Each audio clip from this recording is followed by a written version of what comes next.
Welcome to Module 10. In this final critical component, we'll explore how formative and summative assessments shape instructional decisions and support student learning. By the end of this module, you'll be equipped to design balanced assessments aligned to lesson objectives. We're in Education 207, Designing Effective Lessons for All Learners. This is Module 10, and we're reviewing critical component 5 of lesson design, formative and summative assessment. Let's dive in. These objectives guide our focus in this module. They highlight the dual role of assessment in both guiding instruction and measuring learning. We'll dive into examples and strategies that bring these goals to life. By the end of this module, we'll be able to differentiate between formative and summative assessments in purpose, methods, and outcomes. We'll analyze how assessment data informs instructional decisions and supports growth. And we'll design a balanced assessment plan aligned with objectives and student needs.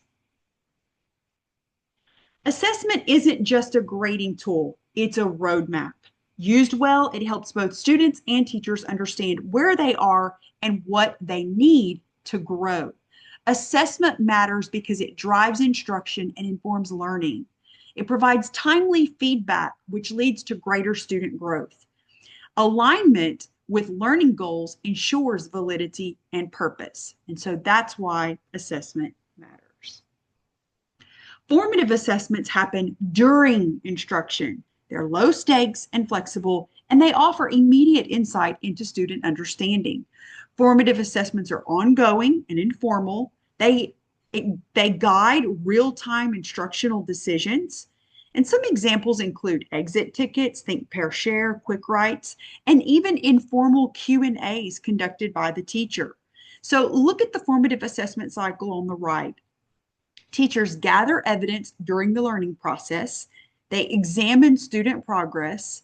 They provide that feedback in the moment, and then they adjust methods to guide future instruction. And so this is the formative assessment cycle. Teachers are data gatherers, and they're constantly using observable behaviors, such as students getting answers correct, as well as perhaps those that are written down or digital, like, again, the exit tickets. And so they're constantly using that data to determine whether students are understanding and are on track to meeting those learning goals and achieving the standards, or whether additional measures are needed in order to provide students support with understanding the concepts. So that's what formative assessment is. It's ongoing, informal, and it's done during the lesson. Summative assessments are more structured. While they don't guide the current lesson, they inform long-term planning and help evaluate effectiveness. So this occurs at the end of a unit of instruction.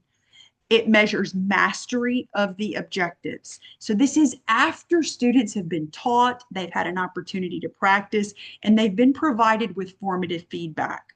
Some examples include unit tests, final project, standardized assessments, and more. Look at the chart below the infographic for some characteristics of summative assessments. It'll help you differentiate formative and summative assessments. An effective assessment plan balances the two types. Think of formative assessment as your day-to-day GPS and summative as the final checkpoint. Balanced assessment plans combine formative and summative tools. So as we mentioned earlier, we might use exit ticket data multiple times a week as a formative measure to help guide instruction for the next day. Whereas a summative tool, such as a unit test, might be given at the end of instruction. And while that does provide valuable feedback, it is a pretty hard, what we consider, final checkpoint. It doesn't mean that some students might not be pulled for more instruction on the standards that perhaps they're still showing some weaknesses in, but it is a final checkpoint for that particular unit of instruction. Balanced assessment plans ensure ongoing feedback and final mastery of the standards.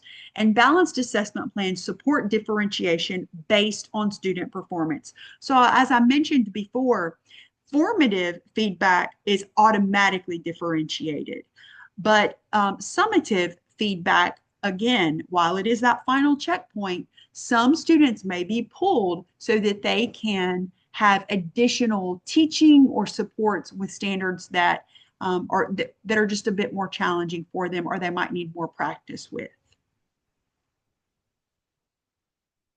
Assessment data is only valuable when we use it.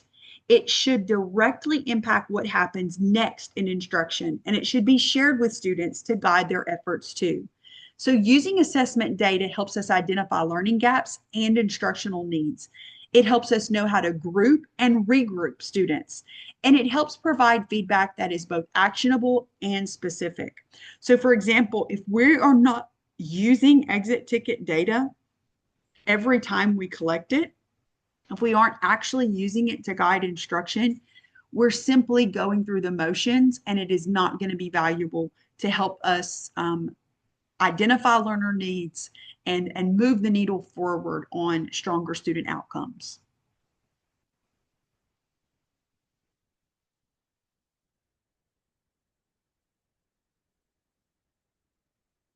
Let's apply what we've learned. Determine whether each scenario is an example of formative or summative assessment. Pause the screen, take a moment to read over each one, and then jot down your answers. We'll review next. If you're in the face-to-face format, you might want to do this with a partner or a small group. Be sure to justify each response. Pause the screen, take a moment to read over them, and make your choice.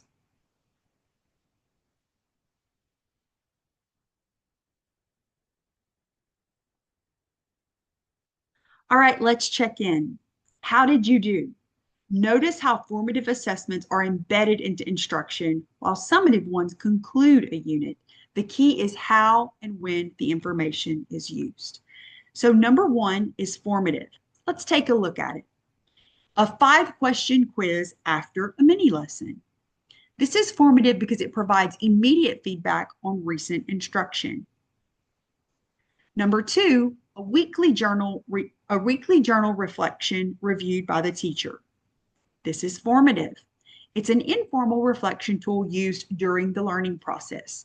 It's going to allow students to reflect on their own learning and perhaps even allow them to articulate some of their learning needs to the teacher.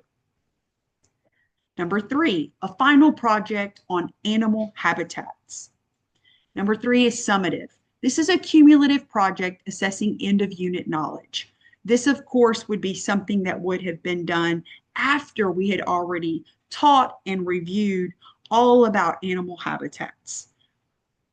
Number four, a teacher circulating during a lab to check for understanding. This is formative. The teacher is adjusting support in real time. The teacher may be going around and fielding questions from students. The teacher may also be posing questions to students.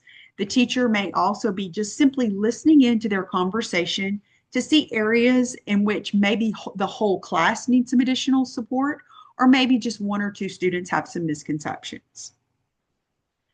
And number five, a unit test on multiplication. This would be summative. This would be designed to evaluate overall mastery of a skill after a series of lessons had been taught on multiplication.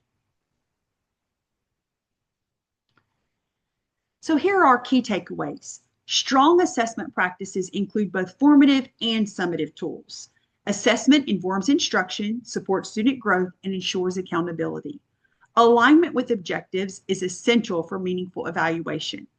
Don't forget to take care of your assignments for this week. Complete your note catcher for Module 10, and also make sure to submit all 5 note catchers for all 5 critical components, beginning with Module 5. So make sure that you submit them all by the due date that's going to be made available to you by your instructor via announcements and Canvas. Check with the in-person format and the online format for any other materials to support Module 10, as well as assignments. We hope you're having a wonderful week and keep learning.